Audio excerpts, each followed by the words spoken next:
Gardien de l'ordre, Varuna n'est honoré seul que dans quelques hymnes des Védas. Il n'en est pas moins l'un des dieux majeurs de la religion védique. Il est le créateur et le mainteneur des mondes. Il est dit souverain, le maître. Il fonde et maintient l'ordre du monde et de l'univers, le RTA, ainsi que les lois naturelles et morales.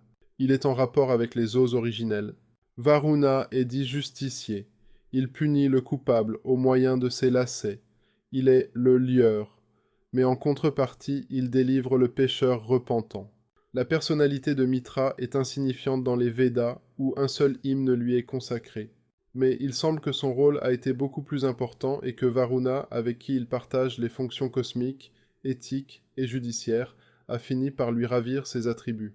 Mitra et Varuna sont associés dans une vingtaine d'hymnes védiques et forment une paire complémentaire. Ils sont les souverains du ciel et de la terre, ainsi que les garants de l'ordre et de la loi.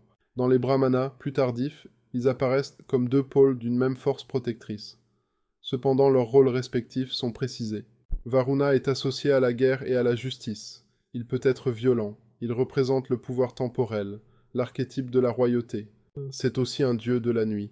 Mitra est, quant à lui, plus lié à la paix. Il est aimable et bienveillant, plus proche des hommes.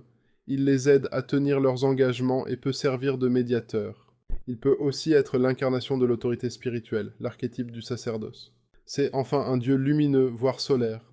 Dans l'hindouisme, Varuna est devenu le gardien Lokapala de l'Ouest.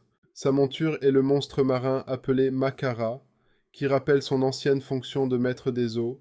Il est souvent représenté tenant en main un lacet symbolisant son rôle de justicier.